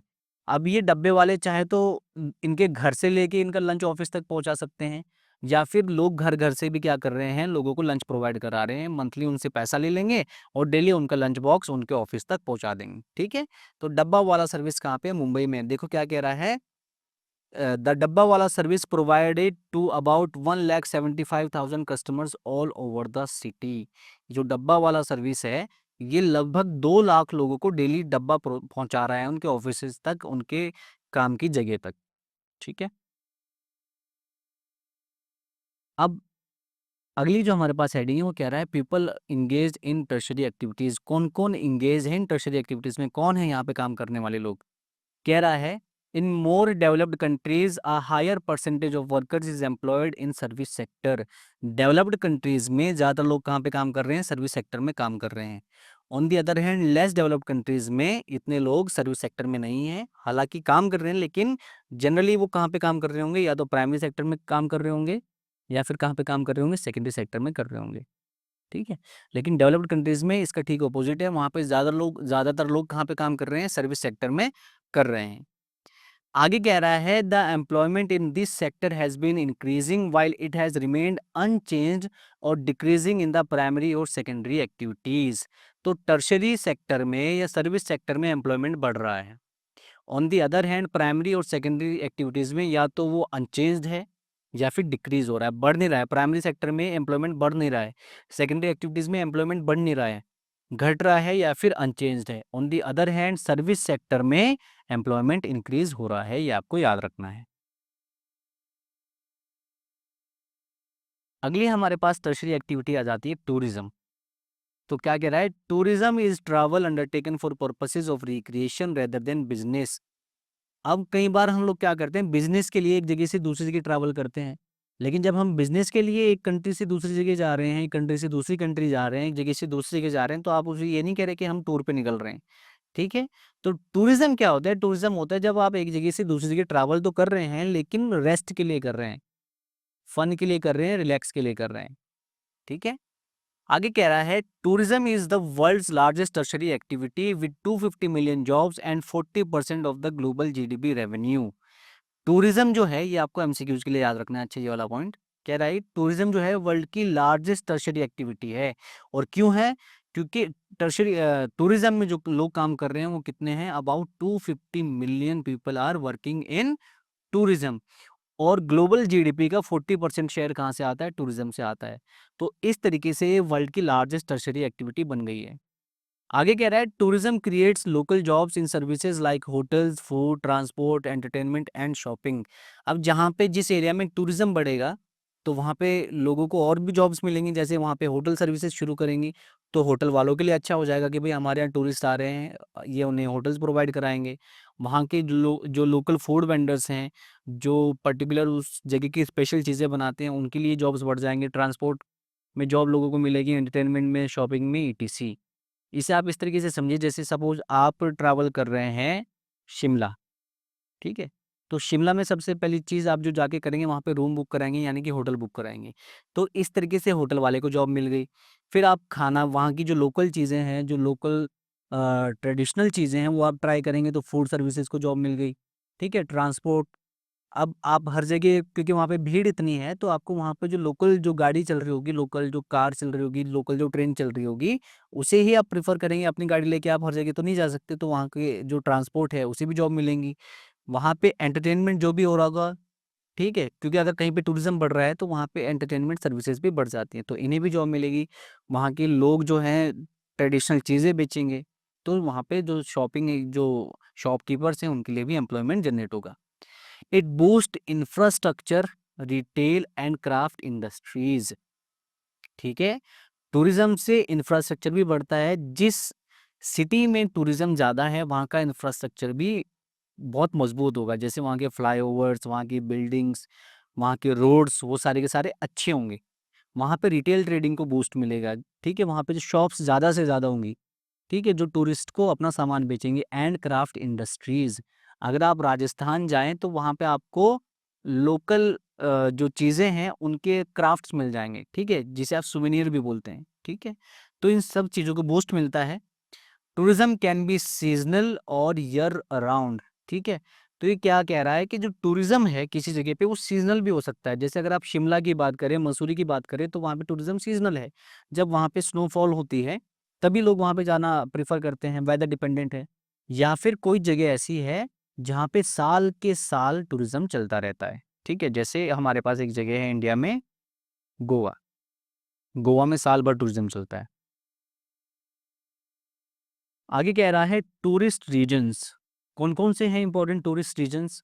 कह रहा है warm regions like Mediterranean coast and west coast of India are popular tourist spots. अभी जो मैंने बात की, गोवा। ठीक है। इंडिया के वेस्ट कोस्ट पे क्या है, गोवा सबसे इंपॉर्टेंट टूरिस्ट साइट है। इसके अलावा जो मेडिटेरियन कंट्रीज हैं, वहाँ के जो कोस्टल एरियाज है, वहाँ पे भी टूरिज्म बहुत ज़्यादा बढ़ रहा है। आगे कह रहा है mountainous areas offer winter sports while scenic landscapes and national parks attract nature lovers. ठीक है। तो जो लोग माउंटेन में जाना पसंद कर रहे हैं, वो इसलिए कर रहे हैं क्योंकि वहाँ पे उन्हें विंटर स्पोर्ट्स करने को मिलेंगे। जैसे कि एक होता है बहुत इंपॉर्टेंट, एक विंटर स्पोर्ट है स्कीइंग। ठीक है। लोग स्कीइंग करने के लिए विंटर स्पोर्ट्स माउंटेन एरिया में जा रहे हैं, जहाँ पे बर्फ पड़ी हुई मिल जाएगी। सीनिक लैंडस्केप, अच्छे अच्छे नज़ारे देखने के लोग एक जगह से दूसरी जगह जाएंगे। ठीक है। नेचर लवर्स ऐसा ही करते हैं। आगे कह रहा है historic towns draw tourist with monuments and heritage sites and cultural events. कुछ लोगों को हिस्टोरिकल प्लेसेस में बहुत ज़्यादा इंटरेस्ट होता है। जो पुरानी पुरानी बिल्डिंगें हैं, वो उन्हें देखना पसंद करते हैं। जैसे कि हमारे यहाँ ताजमहल हो गया, रेड फोर्ट हो गया, ठीक है? पुरानी चीज़ें हो गई, जामा मस्जिद हो गया, चार मीनार हो गया, हमारे जो साउथ इंडिया के जो टेम्पल्स हैं वो सारी चीज़ें हो गई, ठीक है? तो लोग उन्हें देखने के लिए दूर-दूर से इंडिया में आ रहे हैं। तो हिस्टोरिकल टाउन्स भी हमारे पास हैं, जैसे कि हमारा काशी हो गया, काशी में भी आपको बहुत इंटरनेशनल टूरिस्ट मिलेंगे। हमारा हरिद्वार हो गया, हरिद्वार में भी बहुत सारे इंटरनेशनल टूरिस्ट आते हैं, तो इन्हें हम कहेंगे हिस्टोरिकल टाउन्स। तो ये भी टूरिस्ट को अपनी तरफ अट्रैक्ट करते हैं। अब टूरिस्ट अट्रैक्शन में क्या-क्या चीज़ें आती हैं? टूरिस्ट क्यों एक जगह से दूसरी जगह जाना पसंद करते हैं? सबसे पहले होता है क्लाइमेट। ऐसे लोग जो ठंडी जगह पे रह रहे हैं, जो कोल्ड रीजन्स में रह रहे हैं, वो कहाँ जाना पसंद करेंगे? वार्म एरियाज़ में जाना पसंद करेंगे। और जो लोग वार्म एरियाज़ में रह रहे हैं, गर्म इलाकों में रह रहे हैं, वो कहाँ पे जाना पसंद करेंगे? कोल्ड एरियाज़ में जाना पसंद करेंगे। तो ये ऐसे करके चलता रहता है। इसी तरीके से कह रहा है people from colder regions prefer warm sunny places for beach holidays. ठंडे इलाकों में रहने वाले लोग बीचेस पे जाना पसंद करते हैं जहाँ पे वो धूप सेक सके आराम से, ठीक है। आगे कह रहा है southern Europe and the Mediterranean are popular due to their warm climate. अब इसे इस तरीके से समझो जैसे ये हमारी अर्थ है। ये जो पोलार रीजन में रहने वाले लोग हैं, यहाँ पे जो रहने वाले लोग हैं, ये ठंडे इलाके हैं। तो ये नीचे की तरफ आ जाते हैं मेडिटेरेनियन वाले रीजन में। यहाँ पे इन्हें धूप मिलती है, अच्छा मौसम मिलता है, इस तरीके से यहाँ पे टूरिज्म बढ़ता है। तो यही कह रहा है southern Europe and Mediterranean are popular due to their warm climate. आगे कह रहा है the Mediterranean offers high temperatures, long sunshine hours and low rainfall during holidays. यहाँ पे लोग तब आएंगे जब उन्हें अच्छा टेम्परेचर मिलेगा, अच्छे धूप देखने को मिलेगी और कम से कम बारिश मिलेगी। अगर बहुत ज़्यादा बारिश होगी तो वो अपना एंजॉय नहीं कर पाएंगे उतना। Winter tourist seek either warmer places और स्नोई रीजन्स फॉर स्कीइंग। ठीक है, विंटर्स में जो लोग एक जगह से दूसरी जगह जा रहे हैं, या तो वो गर्म जगह पे जा रहे हैं, या फिर अगर वो ठंडे इलाकों में जा रहे हैं तो क्यों जा रहे हैं? स्कीइंग करने के लिए जा रहे हैं, ठीक है। तो विंटर टूरिज्म इस तरीके से चलता है, या तो लोग गर्म जगह पे जाते हैं विंटर्स में, अगर बर्फीली जगह पे जाते हैं तो स्कीइंग करने के लिए जाते हैं। दूसरा हमारे पास टूरिस्ट अट्रैक्शन है लैंडस्केप्स। लोग ऐसे एरियाज में जाना पसंद करेंगे जहाँ पे उन्हें अच्छे-अच्छे सीन देखने को मिलेंगे, अच्छी-अच्छी नेचुरल सीनरीज़ देखने को मिलेंगी। जैसे माउंटेन हो गया, लेक्स, कोस्ट लाइन्स हो गई, ईटीसी। आगे कह रहा है हिस्ट्री एंड आर्ट। लोग ऐसी जगह पे भी जाने पसंद करते हैं जो अभी हम बात कर रहे थे, जहाँ पे पुरानी-पुरानी बिल्डिंग्स, पुराने-पुराने मॉन्यूमेंट्स उन्हें देखने को मिलेंगे। Tourist are attracted to places rich in history and art, जहाँ पे हिस्टोरिकल प्लेसेस उन्हें मिलेंगे, सच एज एंशिएंट टाउन्स, जो बहुत पुराने शहर हैं, एंड आर्कियोलॉजिकल साइट्स, जैसे कि ये जगह, जैसे कि हमारे इंडिया में हो गया ताजमहल हो गया, रेड फोर्ट हो गया, ठीक है। लोग ऐसी जगह पे जाना पसंद करते हैं। आगे कह रहा है castles, palaces, churches are popular for their architectural beauty and cultural value. ठीक है, कुछ कासल्स हैं, कुछ पुराने महल है, जैसे कि ताजमहल हो गया, पुराने चर्चेज हैं, तो लोग उनकी आर्किटेक्चरल ब्यूटी देखने के लिए ऐसी जगहों पे जाना पसंद करते हैं। इसके बाद हमारे पास आ जाएगा कल्चर एंड इकोनॉमी। फोर्थ हमारे पास क्या आ जाएगा? Culture and economy. आप अगर इंडिया में हमारे उत्तराखंड में आ जाएं, ऋषिकेश में, तो आपको वहाँ पे इतने लोकल टूरिस्ट नहीं मिलेंगे जितने इंटरनेशनल टूरिस्ट मिलेंगे, ठीक है? वो पूरे आपको वहाँ पे योगा करते हुए नज़र आएँगे, पूरा कुर्ता पजामा पहने हुए नज़र आएँगे, पूरी तरीके से वो लोग इंडियन कल्चर को एक्सप्लोर करते हैं, इंडियन कल्चर को एन्जॉय करते हैं, ठीक है? तो पूरा वर्ल्ड कहीं न कहीं हमारे इंडियन कल्चर से इन्फ्लुएंस्ड है। तो ये क्या कह रहा है? Tourist interested in ethnic and local custom are drawn to the culturally rich regions. कुछ टूरिस्ट एथनिक और लोकल कस्टम्स में इंटरेस्टेड होते हैं, तो ऐसी जगह पे जाते हैं, जैसे कि ऋषिकेश हो गया, हमारा हरिद्वार हो गया, ETC. If a region offers tourist facilities at low cost, it tends to attract more visitors and become popular. कुछ एरिया जहाँ पे टूरिस्ट फैसिलिटीज सस्ते में मिल जाएंगे, तो लोग वहाँ पे जाना पसंद करेंगे। ऐसे टूरिस्ट प्लेसेस जहाँ पे लोगों को फैसिलिटीज जो हैं वो सस्ते में मिलेंगी, लोग वहाँ पे ज़्यादा जाएंगे और वो जो एरिया है वो पॉपुलर हो जाता है। Home stage like heritage homes in Goa, Medicare and Coorg have become successful tourist businesses। ठीक है, तो ये जो टूरिज्म है इससे कुछ बिजनेसेस भी पॉपुलर हुए हैं, जैसे होम स्टेज हो गया। आप कहीं पे जाएंगे तो वहाँ पे आप एक पर्टिकुलर एक घर रेंट कर लेते हैं, ठीक है, पर्टिकुलर आप पूरा का पूरा एक घर रेंट कर लेते हैं, तो ये भी एक तरीके से इससे भी टूरिस्ट बिजनेस बढ़ रहा है, ठीक है। अब हमारे पास नेक्स्ट जो इम्पोर्टेंट टॉपिक है, इम्पोर्टेंट हेडिंग है, वो है medical services for overseas patients in India. India में क्योंकि इलाज बाकी कंट्रीज से सस्ता है, अमेरिका है, यूरोपियन कंट्रीज हैं, उनसे बहुत ज़्यादा सस्ता इलाज इंडिया में हो रहा है, ठीक है। तो इसलिए लोग इंडिया में इलाज कराने भी आ रहे हैं, और इसे ही हम कहते हैं मेडिकल टूरिज्म। ठीक है, कह रहा है in 2005 around 55,000 patients from the USA came to India for medical treatment. 2005 में 2005 में अमेरिका से लगभग 55,000 लोग 55,000 people came to India for their medical treatment, अपना इलाज कराने आए थे। This number is small compare to the total surgeries done annually in the US. ये कह रहा है हालांकि ये नंबर बहुत कम है यूएस के मुकाबले, क्योंकि यूएस में भी लोग इलाज कराने जाते हैं, लेकिन क्या कह रहा है, India has become a global leader in medical tourism. लोग इंडिया में इलाज कराने के लिए जो आ रहे हैं उनका नंबर बढ़ते जा रहा है, तो इंडिया कहीं ना कहीं मेडिकल टूरिज्म में ग्लोबल लीडर बनता जा रहा है। World class hospitals in Indian metro cities serve patients all over the world. India की मेट्रो सिटीज में बहुत बड़े बड़े हॉस्पिटल्स आपको देखने को मिल जाएंगे जो बहुत सस्ते में, बाकी कंट्रीज की कंपैरिजन में अगर हम बात करें, अमेरिका और यूरोपियन कंट्रीज की कंपैरिजन में अगर हम बात करें, तो इंडिया में जो वर्ल्ड क्लास हॉस्पिटल्स हैं वो आपको देखने को मिलेंगे और कहीं ना कहीं सस्ते में आपको इलाज प्रोवाइड कराएंगे। जो ओवरसीज जो पेशेंट हैं उन्हें सस्ते में इलाज प्रोवाइड करा रहे हैं। Medical tourism benefits developing countries like India, Thailand, Singapore and Malaysia economically. अब इससे क्या हुआ है कि कहीं ना कहीं इंडिया की इकोनॉमी को हेल्प मिल रही है, क्योंकि लोग बाहर से इलाज कराने आ रहे हैं, तो सीधी सी बात है इंडिया की जीडीपी ग्रो करेगी। आगे कह रहा है beyond medical tourism is the trend of outsourcing of medical test and data interpretation. Outsourcing क्या होता है, जब हम किसी बाहर की कंट्री के लिए काम करते हैं तो उसे हम कहते हैं आउटसोर्सिंग। अपनी कंट्री में रह के आप किसी बाहर की कंट्री के लिए जब काम करेंगे तो उसे हम कहेंगे आउटसोर्सिंग। ये अगला हमारे पास टॉपिक आएगा, बहुत अच्छे से हम पढ़ेंगे, फिलहाल इसे ऐसे समझो। इसी पॉइंट को हम समझते हैं। कह रहा है कि मेडिकल टूरिज्म के अलावा आज की डेट में इंडिया में आउटसोर्सिंग भी चल रही है मेडिकल टेस्ट की एंड डेटा इंटरप्रिटेशन की। इसे ऐसे समझो, अमेरिका में, यूएसए में कोई मरीज बैठा है और इंडिया में हमारे पास कोई डॉक्टर बैठा है, ठीक है।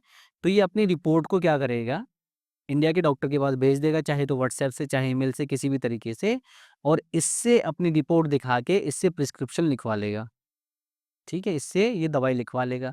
तो इस तरीके से इसका इलाज भी हो गया। अगर ये यूएसए के किसी डॉक्टर के पास जाता तो महंगा पड़ता, इसने ऑनलाइन बुक करके ऑनलाइन अपॉइंटमेंट लेके इंडिया के डॉक्टर से सलाह ले ली और उससे अपनी दवाइयाँ लिखवा ली।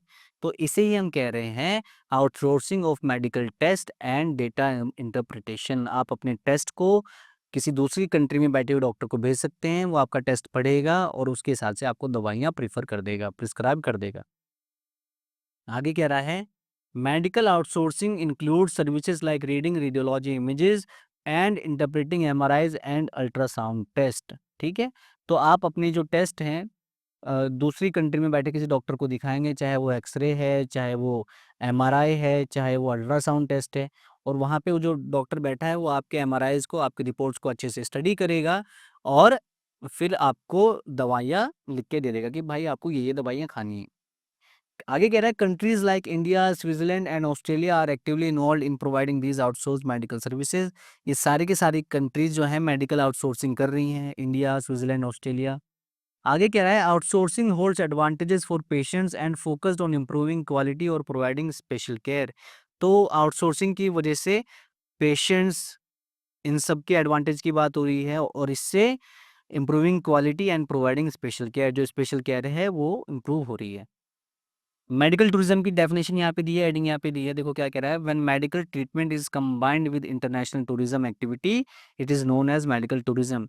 यानी कि जब आप इंटरनेशनली ट्रैवल करेंगे इलाज के लिए, तब हम उसे क्या कहेंगे, मेडिकल टूरिज्म कहेंगे। अगला टॉपिक हमारे पास आ जाता है क्वाटरनरी एक्टिविटीज़। ठीक है, क्या होती हैं quaternary activities? It include collecting, producing and sharing information. ठीक है, ये पूरा का पूरा इंफॉर्मेशन बेस्ड सेक्टर है, आपको इस तरीके से याद रखना है। इंफॉर्मेशन बेस्ड एक्टिविटीज़ जितनी भी आएंगी, चाहे वो इंफॉर्मेशन का कलेक्शन करना हो, इंफॉर्मेशन लिखना हो या इंफॉर्मेशन को शेयर करना हो, सारी की सारी किस में आ जाएंगी, क्वाटरनरी एक्टिविटीज़ में आ जाएंगे। जैसे कि टीचर्स हैं, साइंटिस्ट हैं, ये सब किस में आते हैं, क्वाटरनरी एक्टिविटीज़ में आते हैं। ठीक है, आगे कह रहा है quaternary activities focus on research and development and require specialized knowledge and technical skills। Quaternary activities करने वाले जो लोग हैं, तो क्वाटरनरी एक्टिविटीज़ में क्या-क्या काम हो रहा है? सबसे पहले तो रिसर्च एंड डेवलपमेंट हो रहा है, और दूसरी चीज़ यहाँ पे स्पेशलाइज़्ड नॉलेज की ज़रूरत पड़ेगी और टेक्निकल स्किल्स की ज़रूरत पड़ेगी। यहाँ पे कोई फ्रेशर आके काम नहीं कर सकता, ठीक है? आगे कह रहा है the quaternary and tertiary sector have largely replaced primary and secondary sectors as the basis for economic growth. आज की डेट में इकोनॉमिक ग्रोथ में जो सबसे ज़्यादा कंट्रीब्यूट कर रहा है किसी भी कंट्री में, वो या तो क्वाटरनरी सर्विसेज हैं या फिर टर्शियरी सर्विसेज हैं। आगे कह रहा है in developed countries over half the work force is employed in the knowledge sector. Developed countries में आधे से ज़्यादा पॉपुलेशन कहाँ पे काम कर रही है? नॉलेज सेक्टर में काम कर रही है। अभी नॉलेज सेक्टर क्या हुआ? वही जो हमारे ऊपर जो हेडिंग दी हुई है, क्वाटरनरी एक्टिविटीज, इसी हम क्या कहते हैं? नॉलेज सेक्टर भी कहते हैं। तो ये क्या कह रहा है कि डेवलप्ड कंट्रीज में आधे से ज़्यादा जो पॉपुलेशन है वो कहाँ पे काम कर रही है? नॉलेज सेक्टर में काम कर रही है, यानी कि क्वाटरनरी एक्टिविटीज में काम कर रही है। Jobs like software developers, tax consultants, teachers, doctors, and financial experts are part of this sector. You have to remember this for MCQs. MCQs में आपसे पूछ सकता है। अगली हमारे पास एक बहुत इंपॉर्टेंट हेडिंग आ जाएगी, क्विनरी एक्टिविटीज़। बहुत ज़्यादा चांसेस हैं कि बोर्ड एग्जाम में आपको देखने को मिलेगा 5 मार्क्स में। ठीक है, तो क्विनरी एक्टिविटीज़ क्या हो गई? The highest level of decision makers और policy makers perform quinary activities. ये जो डिसीजन मेकर्स हैं या पॉलिसी मेकर्स हैं, ठीक है, ये किस में आते हैं? क्विनरी एक्टिविटीज में आ जाएंगे। जैसे कि प्राइम मिनिस्टर हो गया। प्राइम मिनिस्टर क्या करता है? किसी भी कंट्री के लिए लॉज बनाएगा और डिसीजन लेगा, तो ये किस में आ जाएगा? क्विनरी एक्टिविटीज में आ जाएगा। स्कूल का प्रिंसिपल अपने पूरे स्कूल के लिए डिसीजन लेता है, तो ये किस में आ जाएगा? क्विनरी एक्टिविटीज में आ जाएगा। हॉस्पिटल का जो डायरेक्टर है, मतलब जो मैनेज कर रहा है पूरे के पूरे हॉस्पिटल को, वो भी हॉस्पिटल के लिए डिसीजन ले रहा है, तो ये किस में आ जाएगा? क्विनरी एक्टिविटीज में आ जाएगा। तो ये जो डिसीजन मेकर हैं या पॉलिसी मेकर्स हैं, डिसीजन लेने वाले लोग या पॉलिसी बनाने वाले लोग, लॉ बनाने वाले लोग किस में आ जाएंगे? क्विनरी एक्टिविटीज में आ जाएंगे। These activities differ slightly from the knowledge-based industries of the quaternary sector. अब ये जो क्विनरी एक्टिविटीज हैं, ये थोड़ी सी डिफरेंट है। किससे डिफरेंट है? क्वाटरनरी सेक्टर से ये थोड़ी सी डिफरेंट है। वहाँ पे नॉलेज बेस्ड काम हो रहा था, यहाँ पे जो काम हो रहा है वो डिसीजन मेकिंग का काम हो रहा है। It involves creating, rearranging and interpreting ideas, data and new technologies. Quinary activities में जो काम हो रहा है, या तो नई नई टेक्नोलॉजीज क्रिएट हो रही हैं, ठीक है, या फिर इंफॉर्मेशन को रीअरेंज किया जा रहा है, डिसीजंस को रीअरेंज किया जा रहा है, या फिर जो आइडियाज़ है, डेटा है, उस सब को इंटरप्रेट किया जा रहा है। यानी कि कोई भी आइडिया अगर आप दे रहे हैं, ठीक है, तो वहाँ पे जो टॉप पे बैठा जो आदमी होगा, वही डिसीजन लेगा उस आइडिया के बारे में कि हाँ, ये आइडिया सही है या नहीं है। अब क्विनरी एक्टिविटीज़ में जो काम करने वाले लोग हैं, उन्हें हम कहेंगे गोल्ड कॉलर वर्कर्स, और इन्हें कहा जाता है gold collar jobs. It include highly paid roles like top executives, scientist and consultants. ये सारे के सारे किस में आ जाएंगे? क्विनरी एक्टिविटीज़ में आ जाएंगे। Even though fewer people work in this sector, they play a very important role in advanced economies. Quinary activities में काम करने वाले लोग कम हैं, लेकिन इनका रोल बहुत ज़्यादा इंपॉर्टेंट है आज की डेट में। अब हमारे पास आ जाता है आउटसोर्सिंग। अभी मैंने बताया भी था आपको कि अगली स्लाइड में पढ़ेंगे। तो आउटसोर्सिंग का मतलब होता है जब आप किसी दूसरी कंपनी के लिए काम करेंगे, तो उसे हम क्या कहेंगे? आउटसोर्सिंग कहेंगे। और जब ये कंपनी किसी दूसरी कंट्री की हो, ठीक है, आप किसी दूसरी कंट्री की, ये अपनी कंट्री की कंपनी नहीं है, ये किसी दूसरी कंट्री की कंपनी है, और आप उसके लिए काम कर रहे हैं अपनी कंट्री में रहते हुए, उसे हम क्या कहेंगे? ऑफशोरिंग कहेंगे, आउटसोर्सिंग कहेंगे।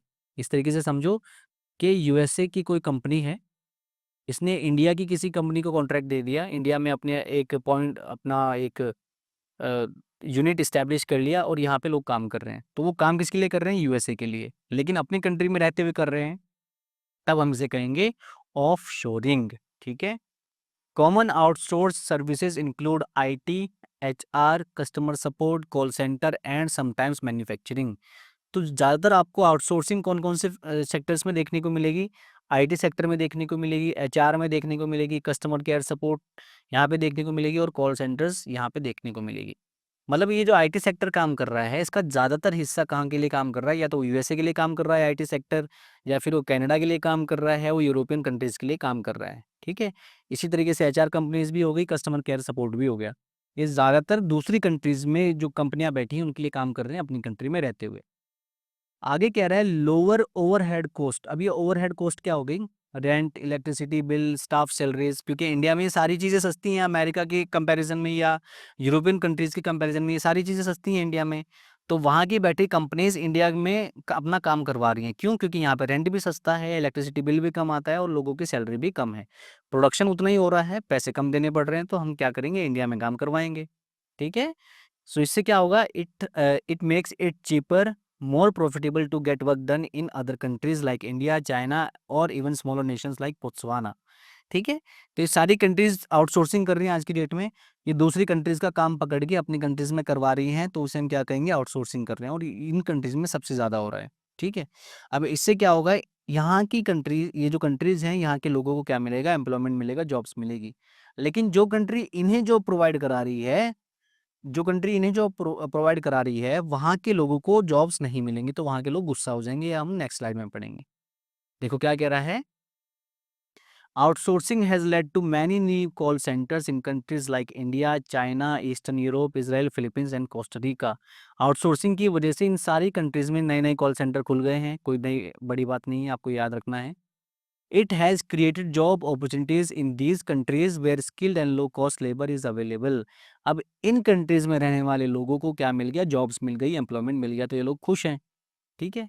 आगे कह रहा है these countries usually face high migration but outsourcing में reduce the need to move abroad for jobs. ठीक है? तो इंडिया से बहुत ज़्यादा लोग माइग्रेट कर रहे हैं बड़ी-बड़ी कंट्रीज में जॉब के लिए, एम्प्लॉयमेंट के लिए। चाइना से लोग अलग कंट्रीज में माइग्रेट कर रहे हैं। लेकिन आउटसोर्सिंग की वजह से, क्योंकि अब घर बैठे जॉब मिल रही है, अब अपनी ही कंट्री में जॉब मिल रही है, तो कहीं न कहीं जो माइग्रेशन है वो कम हो जाएगा। बट आउटसोर्सिंग में reduce the need to move abroad for jobs, तो माइग्रेशन क्या हो जाएगा? कम हो जाएगा। आगे कह रहा है in outsourcing countries local youth often oppose it due to fewer jobs opportunities for themselves. तो ये जो कंट्रीज जॉब प्रोवाइड करा रही हैं दूसरी कंट्रीज को, ये जो कंट्रीज दूसरी कंट्रीज को बिजनेस दे रही हैं, ठीक है, तो वहाँ पे लोगों को तो जॉब मिलेगी नहीं, वहाँ के जो लोकल यूथ हैं उन्हें एम्प्लॉयमेंट मिलेगा नहीं। तो वहाँ के लोग इससे गुस्सा हो रहे हैं, वो कह रहे हैं कि भाई आप बाहर की कंट्रीज को तो काम दे रहे हैं, बाहर के लोगों को तो काम दे रहे हैं, लेकिन हमारा क्या? हमें तो जॉब नहीं मिल रही। लेकिन डिस्पाइट रेजिस्टेंस, इतना विरोध होने के बाद भी, इतना रेजिस्टेंस के बाद भी outsourcing continues because of comparative advantage, getting better और cheaper services from other countries. क्योंकि कंपैरेटिव एडवांटेज अलग है, बहुत ज़्यादा है। अपनी कंट्री में अगर आप काम कराएंगे तो महंगा पड़ रहा है। यूएसए अगर अपनी ही कंट्री के लोगों से काम कराएगा तो उसे महंगा पड़ रहा है। ऑन दी अदर हैंड अगर वो इंडिया के लोगों से काम करा रहा है, इंडिया को अगर काम दे रहा है, तो वो सस्ता है। तो कंपैरेटिव एडवांटेज है। ठीक है? तो इसलिए आउटसोर्सिंग चलती जा रही है। यहाँ के जो यूथ हैं वो कितना भी विरोध करते रहें, कितना भी प्रोटेस्ट करते रहें, लेकिन आउटसोर्सिंग चल रही है। अब हमारे पास आ जाते हैं केपीओ। ये आपको 5 मार्क्स में या 3 मार्क्स में देखने को मिल सकता है कि नॉलेज प्रोसेसिंग आउटसोर्सिंग क्या होती है। ठीक है? तो केपीओ यानी कि knowledge process outsourcing is when a company gives smart skill based work like research, analysis और expert advice to another company और team, often in another country to save time and money. ठीक है? तो कई बार क्या करता है, एक कंट्री है ए और एक कंट्री है बी। ये क्या करेगी? ऐसा काम जहाँ पे ज़्यादा रिसर्च करने की ज़रूरत है, ऐसा काम जहाँ पे ज़्यादा एनालिसिस करने की ज़रूरत है या एक्सपर्ट एक्सपर्ट एडवाइस की ज़रूरत है, ये ऐसा काम दूसरी कंट्री को दे देगी। ठीक है? इससे क्या होगा? इस कंट्री का टाइम भी बचेगा और इससे इस कंट्री का पैसा भी बचेगा। तो इसे ही हम कह रहे हैं नॉलेज प्रोसेस आउटसोर्सिंग। यहाँ पे जो ये नॉलेज प्रोसेसिंग का जो काम करवा रही है ये वाली जो कंट्री, ये इस कंट्री से करवा रही है। तो इसे हम क्या कहेंगे? Knowledge process outsourcing.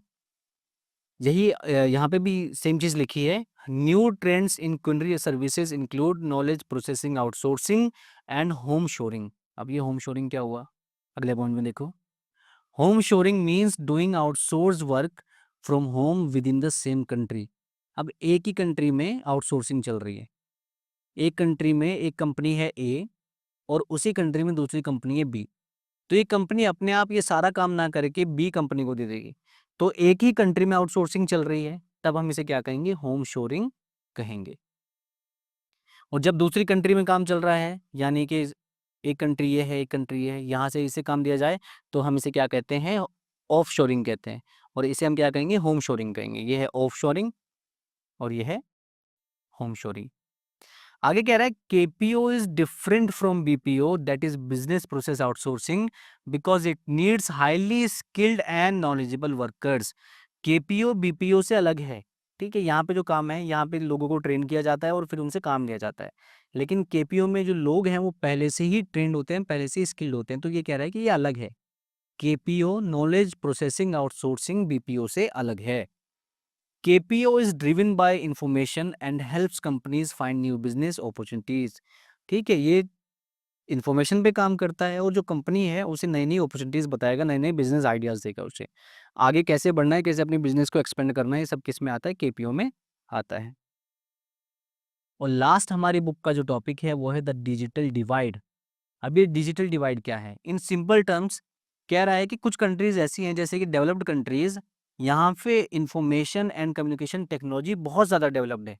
लेकिन कुछ कंट्रीज ऐसी हैं जैसे कि डेवलपिंग कंट्रीज, यहाँ पे इंफॉर्मेशन एंड कम्युनिकेशन जो टेक्नोलॉजी है वो कहीं ना कहीं पीछे है। ठीक है, तो ये जो दोनों में फ़र्क आ रहा है, डेवलप्ड कंट्रीज़ में इतनी अच्छी information and communication technology, on the other hand developing countries में कहीं न कहीं लोग आज भी नेटवर्क के लिए तरस रहे हैं, कुछ एरियाज़ ऐसे हैं जहाँ में नेटवर्क आते ही नहीं है। तो ये जो फ़र्क है, इसे हम क्या कहते हैं, डिजिटल डिवाइड कहते हैं। ठीक है, डेवलप्ड कंट्रीज़ में अच्छा कम्युनिकेशन सिस्टम, डेवलपिंग कंट्रीज़ में कम अच्छा जो कम्युनिकेशन सिस्टम है, इन दोनों के बीच में जो फ़र्क है, इसे ही हम क्या कह रहे हैं, डिजिटल डिवाइड कह रहे हैं। तो सबसे पहला पॉइंट क्या है? The benefit of information and communication technology are not equally shared around the world। ये आईसीटी, ठीक है, शॉर्ट फॉर्म में इसका नाम मैं लूंगा। इंफॉर्मेशन एंड कम्युनिकेशन टेक्नोलॉजी को शॉर्ट फॉर्म में क्या कहेंगे, आईसीटी। तो ये जो आईसीटी का जो बेनिफिट्स हैं, आईसीटी से मिलने वाले जो बेनिफिट्स हैं, ये पूरे वर्ल्ड में इक्वल नहीं है। आगे कह रहा है economic, political and social differences affect how fast countries can give ICT access to their people. किसी भी कंट्री की इकोनॉमिक कंडीशन कैसी है, वहाँ की पॉलिटिकल कंडीशन कैसी है और वहाँ की सोशल कंडीशन कैसी है, इस चीज़ पे डिपेंड करता है कि वहाँ की आईसीटी सर्विसेज कैसी होंगी, वहाँ की इंफॉर्मेशन एंड कम्युनिकेशन जो टेक्नोलॉजी है वो कैसी होगी। और ये वाला पॉइंट मैंने आपको समझा ही दिया कि डेवलप्ड कंट्रीज में आईसीटी टेक्नोलॉजी अच्छी है और on the other hand developing countries अभी भी कहीं ना कहीं इस मामले में पीछे। और ये जो फर्क है इसे ही हम क्या कहते हैं, डिजिटल डिवाइड कहते हैं। Digital divide also exist with in countries like India और रशिया। अभी जो डिजिटल डिवाइड है ये अलग अलग कंट्री में, दो अलग अलग कंट्री के बीच में हो, ऐसा नहीं है। ये कह रहा है कि एक ही कंट्री में, जैसे कि इंडिया की अगर हम बात करें तो एक ही कंट्रीज में दो एरियाज ऐसे हो सकते हैं कि यहाँ पे तो आईसीटी बहुत अच्छी है, यहाँ पे इंफॉर्मेशन एंड कम्युनिकेशन टेक्नोलॉजी बहुत अच्छी है और यहाँ पे बहुत बेकार है। ये हो गई कोई मेट्रो सिटी, तो मेट्रो सिटीज़ में कम्युनिकेशन बहुत अच्छा है, नेटवर्क बहुत अच्छे हैं। ऑन दी अदर हैंड अगर रूरल एरियाज़ की बात करें तो यहाँ पे आज भी नेटवर्क नहीं आ रहे हैं। तो ये कह रहा है कि जो डिजिटल डिवाइड है वो कंट्रीज़ के, एक ही कंट्रीज़ के अंदर भी हो सकता है। ऐसा नहीं कि आप डेवलप्ड और डेवलपिंग कंट्रीज़ के बीच में फ़र्क कर रहे हैं, कंपेयर कर रहे हैं। एक कंट्री के अंदर ही 2 एरिया ऐसे-ऐसे हो सकते हैं कि जहाँ पे एक एरिया में आईसीटी बहुत ज़्यादा डेवलप्ड है और एक एरिया ऐसा है जहाँ पे अंडर डेवलप्ड है। Big cities have better internet and digital access compared to the rural और far away areas। बड़े-बड़े शहरों में इंटरनेट सर्विसेज अच्छी हैं, डिजिटल एक्सेस अच्छी है। और on the other hand rural areas में या जो फार अवेज एरियाज हैं, दूर दराज वाले जो इलाके हैं, वहाँ पे इंटरनेट सर्विसेज अच्छी नहीं है। तो ये जो फ़र्क है, इन सिंपल टर्म्स, ये जो इंफॉर्मेशन एंड कम्युनिकेशन टेक्नोलॉजी में फ़र्क है, कहीं पे बहुत अच्छी है और कहीं पे नहीं है, बिल्कुल ना के बराबर है। ये जो फ़र्क है, चाहे विद इन कंट्रीज़, चाहे इंटरनेशनल लेवल पे आप बात करें, इसी फ़र्क को हम क्या कहते हैं, डिजिटल डिवाइड कहते हैं। और इस तरीके से हमारे चैप्टर कंप्लीट हो जाता है। और अगर आपने ये वीडियो यहाँ तक देख ली है तो आप इस चैनल को लाइक कर सकते हैं, इस वीडियो को लाइक कर सकते हैं और चैनल को सब्सक्राइब कर सकते हैं। और इसी तरीके से हम लोग इस पे वीडियोस अपलोड करते रहेंगे। बाकी सारे चैप्टर्स भी हम लोग कवर करने वाले हैं ज्योग्राफी के।